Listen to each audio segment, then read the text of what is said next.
Hola, ¿qué tal? ¿Cómo están? Bienvenidos a Entre Mujeres, la entrevista. Hoy tenemos un programa muy especial porque está con nosotros el senador Luis Miguel Barbosa, ¿verdad, chicas? Así es, Fabi, estaremos preguntándole de todo un poco. Ya nos dio el permiso para hablarle de la vida personal, de asuntos de la política y de todo un poco más. Jessica, bienvenida. Como dijo el senador, entrevista libre, así es que ya comencemos, por favor. Las tres, buenas tardes y encantado de estar con ustedes. Ya hacía falta que me invitaran, porque yo la estaba vigilando. No me invitaron, pero gracias. No, pues, senador, al contrario, gracias por estar acá con nosotros. Sabemos de sus múltiples actividades, ocupaciones. Él es el coordinador de los senadores del PRD. Él le toca negociar asuntos muy importantes, está en la mesa de negociaciones con el gobierno federal para el tema de telecomunicaciones, también está ahorita con el tema de la reforma energética, está en los temas sociales porque le preocupa también el bullying en la sociedad y además se está rehabilitando por la enfermedad de la diabetes. Entonces, la diabetes no te rehabilita, ahí te la contienes, te vuelves disciplinado, si es que puedes serlo, porque es un asunto bien complicado. Yo me estoy rehabilitando de la amputación que sufrí en mi pie derecho, ya tengo una prótesis, es un proceso de rehabilitación del que estoy arrancando, generando una nueva actitud frente a la vida. Creo que en eso estamos, y en eso tengo que estar para siempre, o todos debiéramos estar, ¿no? Claro. Sí. ¿Cuál ha sido el principal cambio que ha tenido usted, senador, en su vida después de la situación que vivió? Porque he leído algunas declaraciones que dice que usted sigue sintiéndose el mismo antes y después. No he parado, eso también no es malo que lo diga yo, pero nunca me sentí amputado de nada. Esa frase yo la armé para salir frente a la opinión pública, pero también nunca he parado. O sea, desde que ocurrió esto y cuando estuve en la casa, pronto llegué a mi oficina y no he dejado de hacer absolutamente nada. ¿Cuál es la nueva actitud? Creo que debemos de ser personas más reflexivas, tener una posición frente a la vida mejor, establecer que quienes nos rodean son gente que depende de nosotros, o sea, su felicidad depende de nuestra estabilidad y por tanto tenemos que estar mucho más pacientes, no pasivos. Claro. Y por eso creo que no es fácil, porque hay que aceptar que el mundo cambió, la realidad que nos rodea cambió y todos los días no hay que vencerla, hay que estar adecuado a la realidad que nos rodea. Así me siento. No me he deprimido nunca de esto. ¿No culpo a nadie tampoco? No, el culpable fui yo. ¿Y qué pasó, senador? Porque en muchas entrevistas dice, fue un descuido mío. ¿Pero qué pasó? ¿Qué ocurrió? ¿Cuándo lo detectaron? Yo soy diabético desde hace años, claro que lo sabía mi familia, pero el que no lo asumió de manera disciplinada fui yo. La diabetes es muy delicada, para eso cuidarse. La diabetes hay que cuidar, hay que hacer diría yo, de todo lo que nos rodea una disciplina.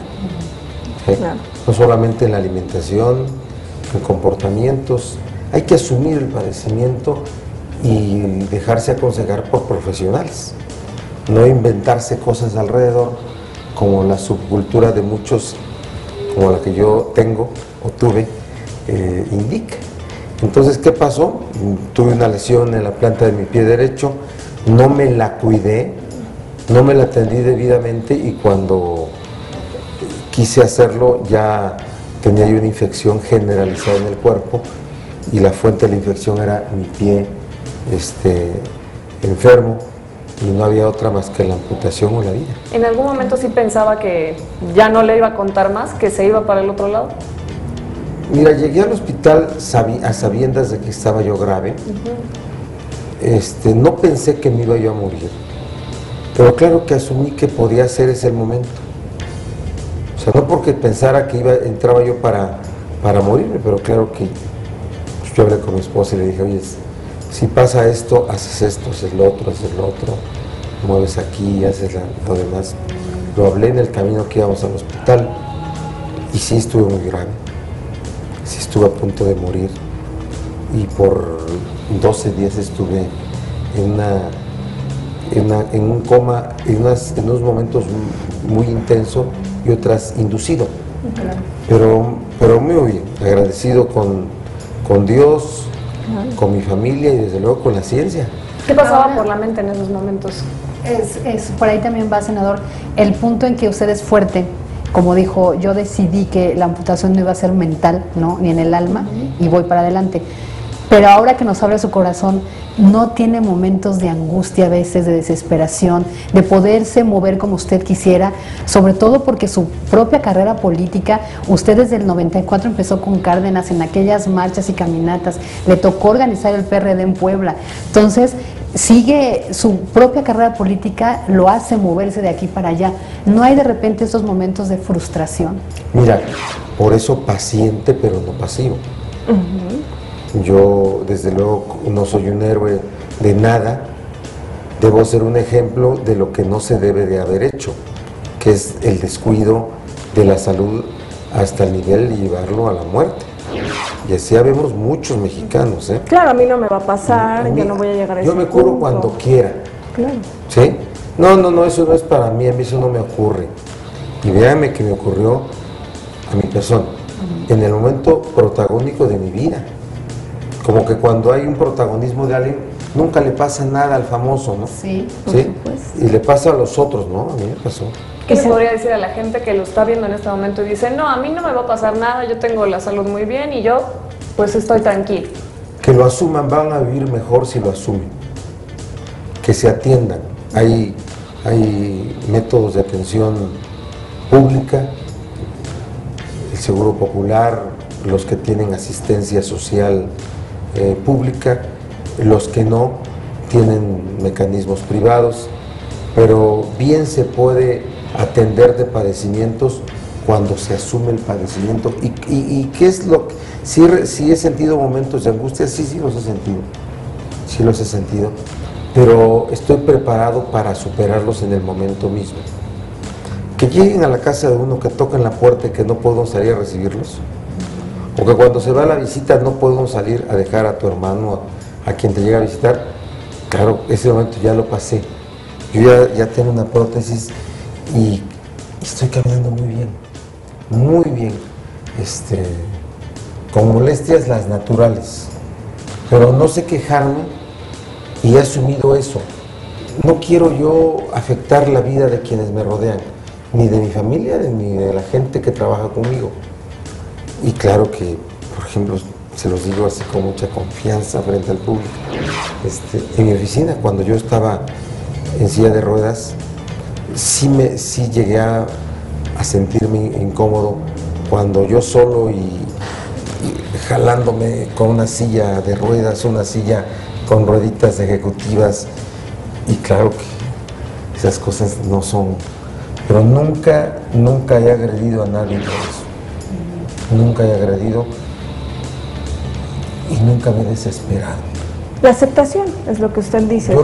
Yo ya lo he contado, pero el día que yo desperté de mi inconsciencia por la gravedad que tuve, me di cuenta de las vendas que tenía en mis piernas.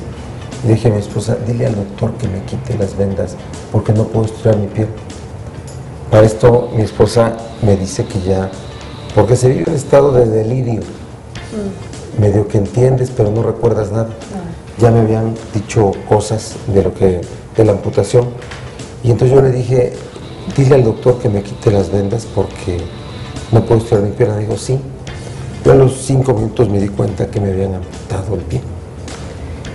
No pregunté nada, no dije nada, asumí que no tenía que decirlo y no dije por qué pasó, qué pasó. De todo el tramo de gravedad me fui enterando con el relato poco a poco de todos, ¿no? De mis hijos, mi esposa. Ellos entraron conmigo al hospital y salieron. O sea, no me abandonaron un solo minuto, ¿sí? Entonces, bien. Fíjate que me siento bien. Supongo que su familia fue un apoyo fundamental en este proceso. Enorme, y sigue siéndolo, enorme. Muchas cosas, el posoperado vive muchas cosas que no voy a decir aquí, pero claro que requiere la atención de los que lo rodean.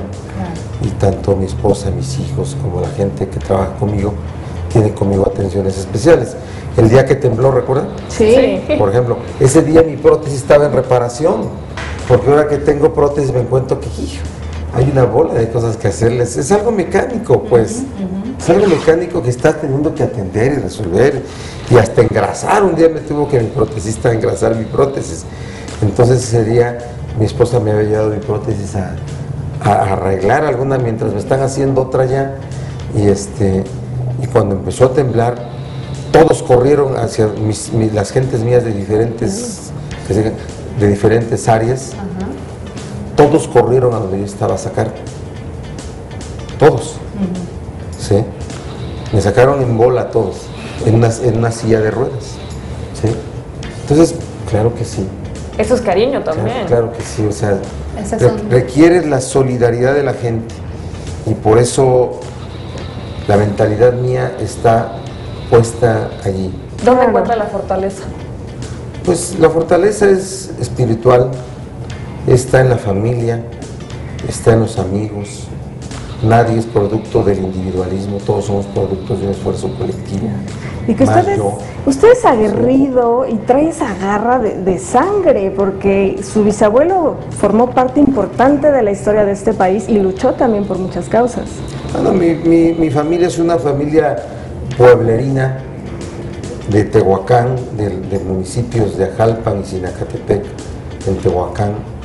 Al que te refieres es a mi bisabuelo paterno, que fue general revolucionario. Exacto. Que hizo la revolución en esa zona. Gente como hubo en todo el país, diría yo, que nacionalistas que se rebelaron por falta de democracia y a través del único método que existió en ese momento, que fueron las armas. Yo me siento heredero de esa tradición, sí, pero me siento un político moderno, me siento un político que ve su entorno, que se preocupa por el medio ambiente que lo rodea, por los derechos humanos, por la igualdad de géneros, por la diversidad de géneros.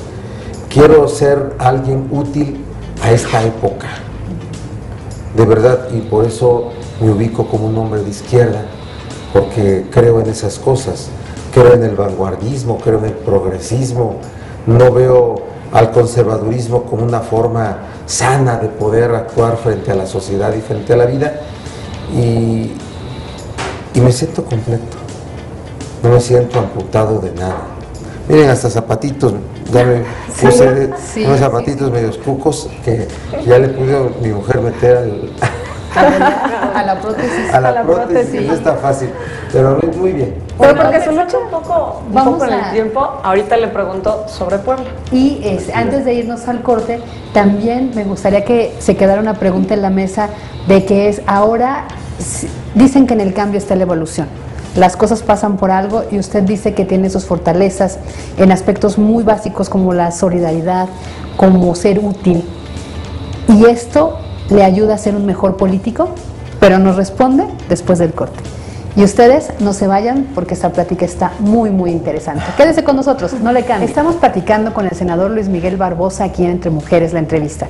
Y le estábamos preguntando sobre esta nueva situación, lo hace ser un mejor ser humano.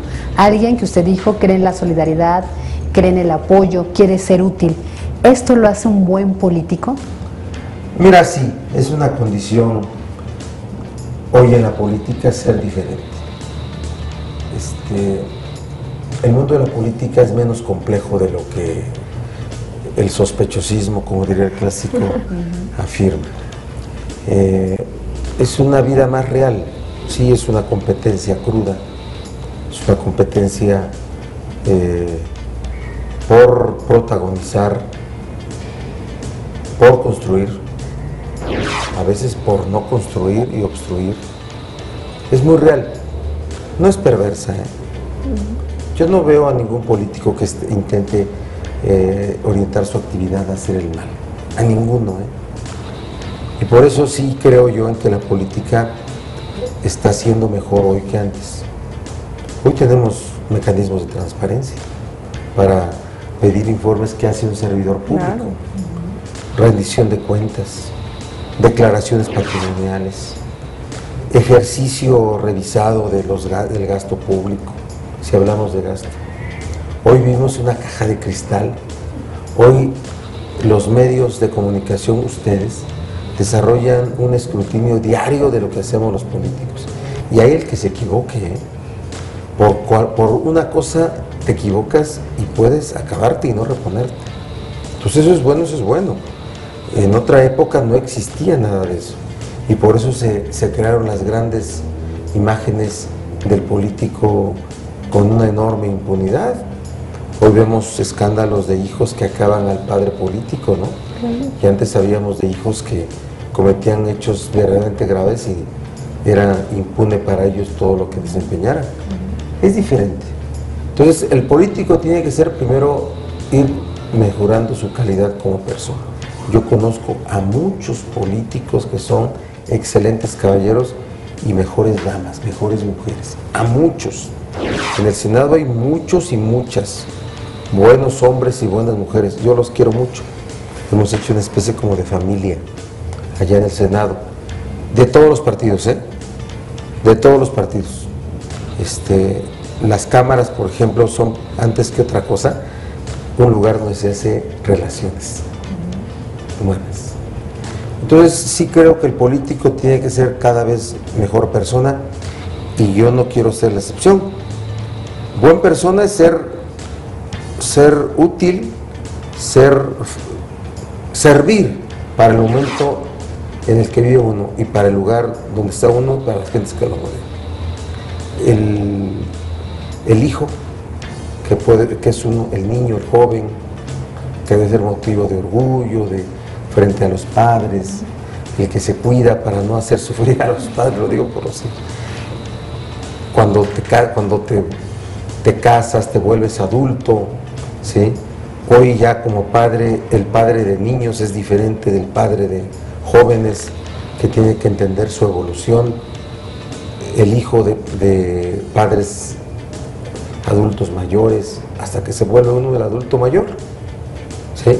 Entonces, claro que el paso por la vida es muy largo, pero no debe uno desaprovecharlo en cada momento. Entonces, que la política sirva, entre otras cosas, sí para hacer el bien común, sí como un esfuerzo del bien común, que hagamos del ejercicio del poder un ejercicio saludable para la sociedad, que de verdad el ejercicio del poder se preocupe por el bien común, pero que también sirva para mejorar la calidad de las personas. Qué bien que lo dice, senador, porque es bueno tener ejemplos como estos de gente que agarra fortaleza de las cosas que son duras y es un buen ejemplo para el resto y no de los otros que andan haciendo cada cosa que a todos nos da pena y vergüenza y más bien se aprovechan. Yo le preguntaba antes del corte, hablando un poco de lo que pasaba antes de su vida, en la juventud, en la niñez, ¿cómo fue el cambio? ¿No extrañaba Puebla, tal vez un lugar tan de repente tranquilo y venirse a vivir al DF, que es todo caótico? Bueno, yo estudié en el DF, estudié en la UNAM,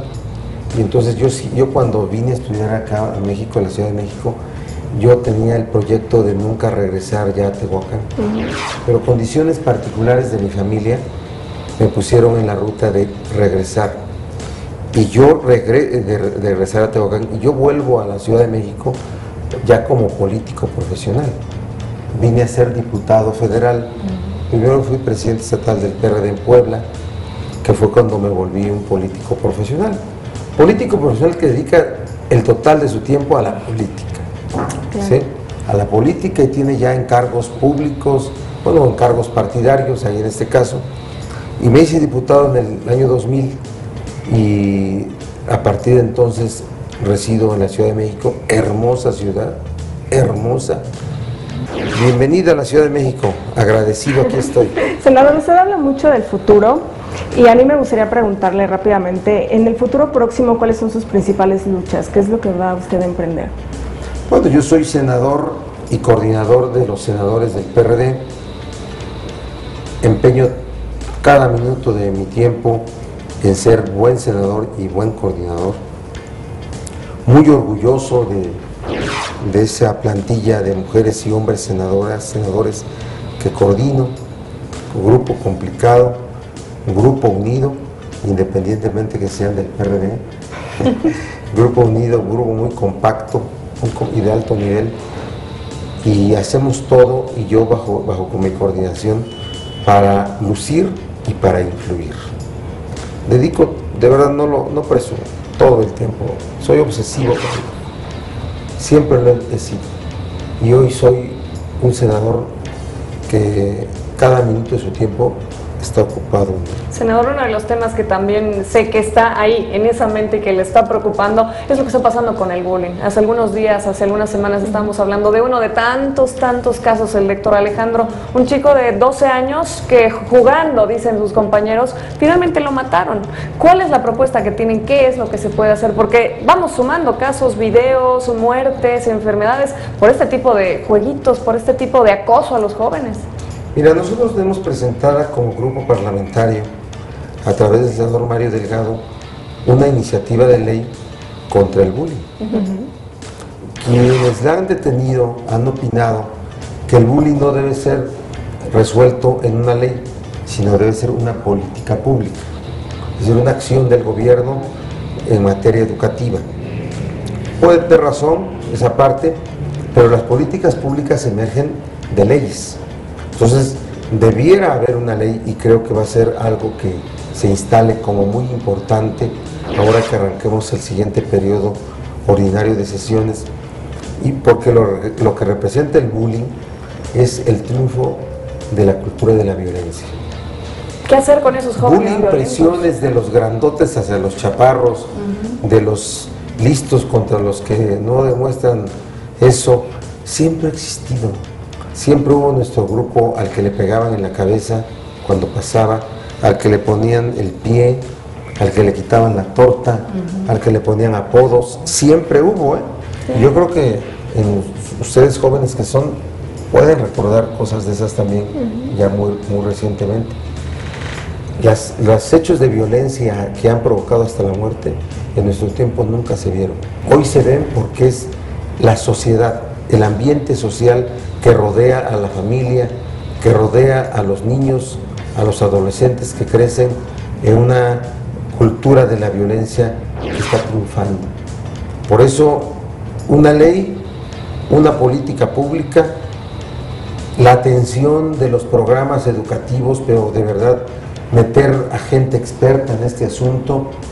Muchas cosas hay que hacer y no regatearle nada al gobierno, a los encargados de la educación pública, de la Secretaría de Salud, todos los apoyos psicológicos para reponer una conducta desviada, pero es lo que nos preocupa a nosotros. ¿Y cómo se ve en el futuro? ¿Se ve dirigiendo el PRD? ¿Se ve en el gobierno de Puebla? Y la otra rápida, ¿hay enemigos en la política? Bueno, quienes en la política o quienes en la actividad empresarial llevan sus casos a ser enemigos, de verdad ya deformaron parte de su vida. Hay adversarios, pero yo no le deseo mal a ningún político o de mi partido, menos, o de otro partido. Son competidores. Bueno, la competencia que hay entre los medios de comunicación es terrible. Claro, en todos los ámbitos. Que no me digan, porque yo lo sé. Sí. Y en todos los ámbitos. En la política sí hay deformaciones, pero no veo las que tengan que llevar a provocar el mal del otro. ¿Sí? A veces por desempeños, por acciones que tienen que ver con competencia, parece que estás provocando el mal del otro, no estás compitiendo. Yo no oriento mis acciones a provocar el mal de nadie. Entonces, no veo yo que hay, sí los hay, bueno, ha habido hasta muertes, si no se van a reír de mí, ¿sí? Pero yo no veo en este momento esa condición del político que provoca una adversidad al otro que llega a eso. Las muertes, los asesinatos de presidentes municipales, 74 en todo el país en un año, pueden ser muchas cosas, no necesariamente política. No necesariamente política. Entonces yo no tengo enemigos, no me siento que tenga enemigos. Sí competidores. ¿Dónde me veo? Para mí la política no es un destino manifiesto, no lo es, no la veo para siempre, es coyuntural. Hay que estar preparado para ser, para no ser y para dejar de ser. Claro. En la política hay que estar preparado hoy para estar, para no haber estado ¿sí?